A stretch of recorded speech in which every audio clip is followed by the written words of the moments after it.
What? I know, right?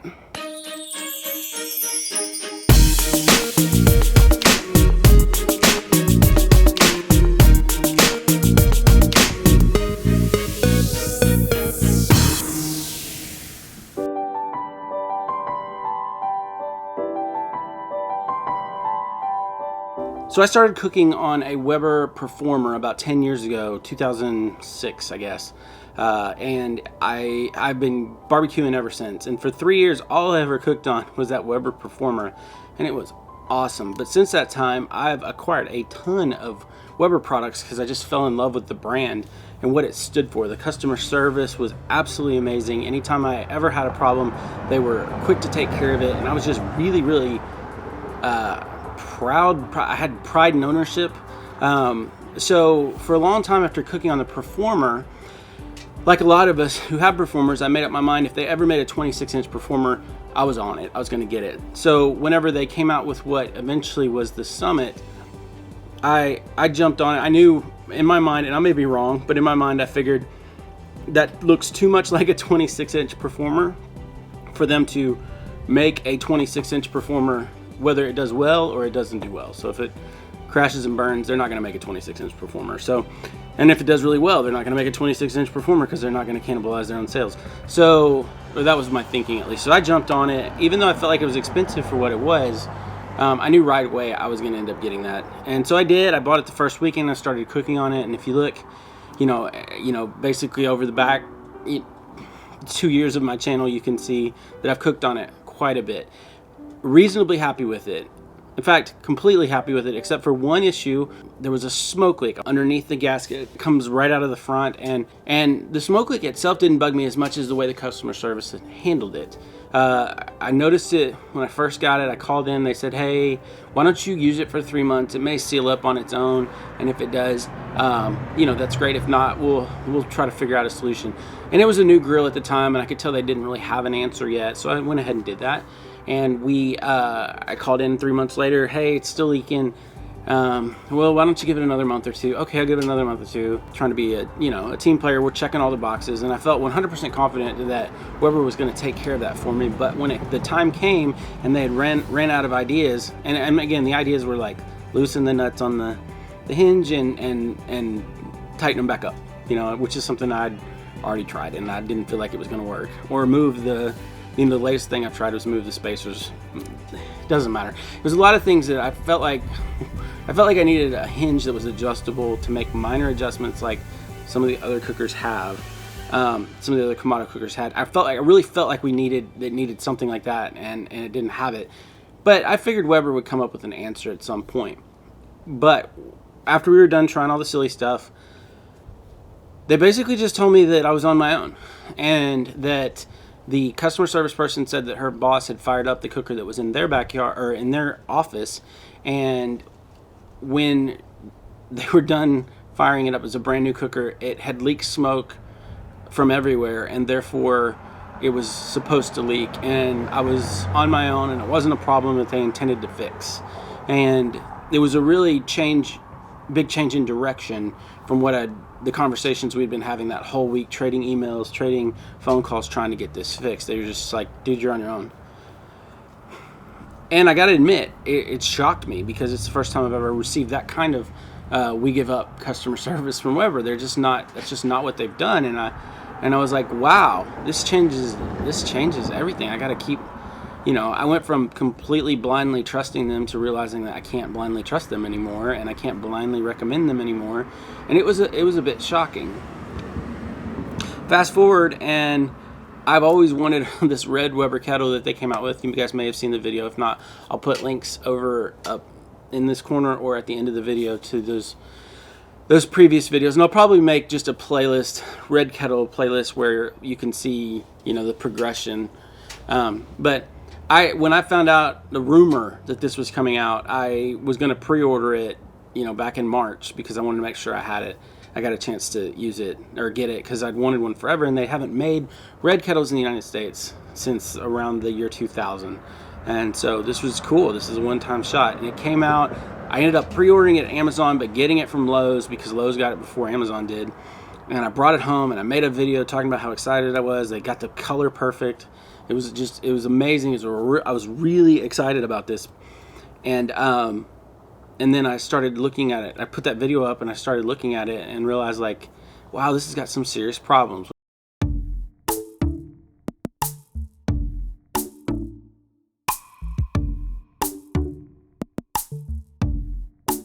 And last week I got a call from the president of Weber, a guy named Dale Wytiaz.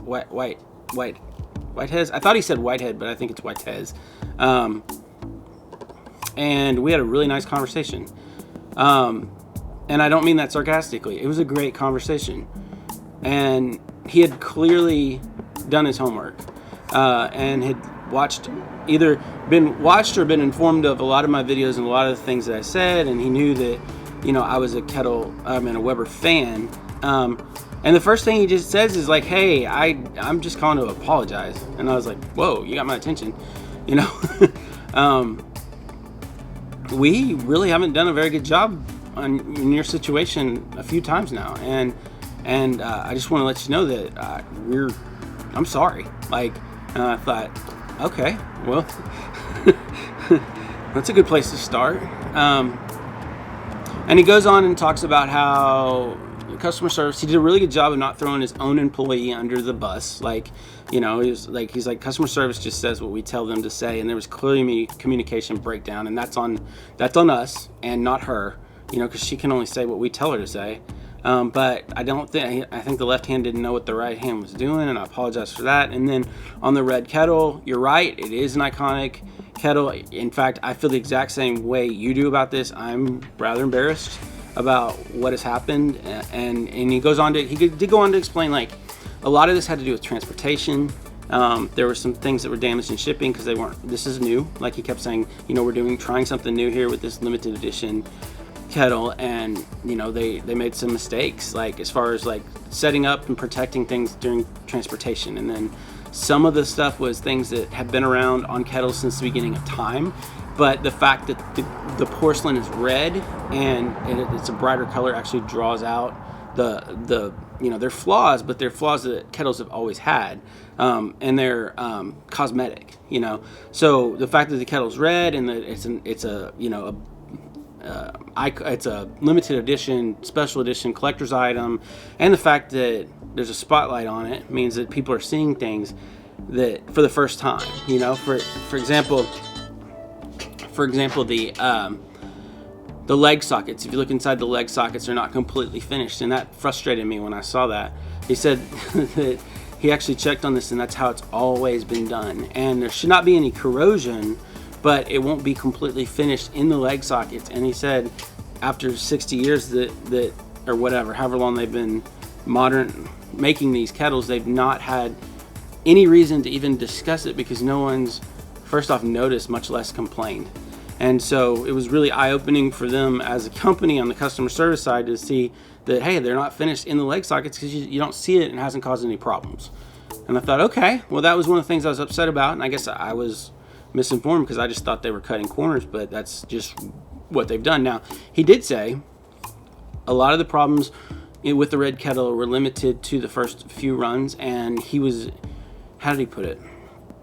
He was kind of embarrassed that they had the problems that they had, and that he feels like they have addressed most of them. I think he said, how did he say it? We feel like we've addressed it, but in the instances where we haven't, they've instructed all their customer service people to make the customer feel whole again. So basically, like, do whatever you have to do to make sure. His approach was, and his whole mindset was kind of like this. Look, and he said this. I mean, he was really candid. He said, we're not perfect, and this isn't the first mistake we'll make, and it's not the last. And so therefore, like, we try in these situations to do things, to handle things the right way, so that hopefully at the end of this, the customer feels better about our company than when they started. And that's their approach that they're doing with this. They feel like they've corrected the problems, and now when there's, not every kettle has issues, but the ones that have, and the people that call in with the issues, they're going to do their very best to take care of it. And I believe them to the extent that I was just gonna say this. I would love it if you see this video, what's the date? December 11th. If you call in after December 11th with an issue with the kettle, let me know how they handle it in the comments below, because I think he's sincere. Like, I really do. He struck me as someone who, you know, I mean, I'm sure damage control is a part of his job, and I'm sure I'm not the first person he's called, but he actually seemed like a very sincere individual, and he didn't feel like he was holding his cards that close to his vest. And I think he really takes personal ownership for these types of mistakes and wants to see them fixed. So I'm going to take him at his word, because he didn't come at me with like, hey, I need you to take that video down. In fact, he told me he appreciated the video and asked me to continue to hold Weber's feet to the fire, because he knows that makes them a better company in the long run. I respect that. You know, how can you not? So I just wanted to give that update, because I didn't know how I was going to relay this information. Part of me was like, maybe I shouldn't, maybe I should put up a Facebook post or mention it in my next video. And then a part of me is like, I've talked about this hinge thing, the smoke leak on the Summit, and this red kettle thing publicly here on YouTube. And if they're going to go to the trouble of reaching out to me and kind of tell me where they're at, I'm going to go ahead and reply with the same amount of broadcast broadcast width, depth, whatever the word is. I felt like I needed to say something, so I'm gonna say that. I'm gonna tell you this and say, because I clarified with him, if you have a smoke leak on your Summit, he said that they have adjustable hinges now. You can call in and you can get a replacement hinge. Most of the Summits don't need a replacement hinge, so it's not like they're calling everyone and telling them they need it. But if you have a leak and you don't like it, he said that they would replace your hinge at no cost to you. If you have any issues with your kettle, the red kettle, that is causing you to have any corrosion or anything like that, or if there's obvious cosmetic flaws, to call in, and they'll ask for pictures or whatever, but they will take care of you to the full extent that, like he said, they've instructed them to make you feel whole, which is great. And I hope that's the case. And like I said, if you experience that or don't experience that, please let me know in the comments below, and then we'll have a little track record of this. Yeah, so wow, I'm popular. Hope that information's helpful. What else was it? Oh, I know what I was going to say. On the way, when we were getting off the phone, after he'd answered all my questions, and I'd grilled him about some other things, and he took it. Like, I asked him hard questions that I had, and he answered them in a way that I'm okay with. Like, I have a pretty high BS meter, and it wasn't going off at all. I feel like he was, he genuinely is a good dude who's trying to do the right thing and wants to make this right. But after I felt comfortable with that, he offered to replace my kettle that I talked about in the last video, and I was like, no, I already took it back to Lowe's, don't worry about it. And he's like, oh, you already took it back? Okay. Well, if you want, I'll send you another red kettle, but if you want. And I was like, yeah, sure. I've only wanted one for 15 years, so yeah, or 11 years, so yeah, go ahead. Go ahead. So that was cool, because it gave me an opportunity to, I would have bought it from Weber. I was going to ask him if I could buy one from Weber, just because it would be pre-inspected and I wouldn't have to go through any hassle of dealing with customer service if there was any issues. So they're going to take care of that, and so I should be able to make videos with that in the future. But I also like the fact that it wasn't where he led off with the conversation. It was more of an afterthought, because if he'd have tried to lead with that, I think it would have bugged me. But I'll take a free kettle, So anyways, those are my thoughts. I hope that's helpful to you guys. Love you guys. See you in the next one.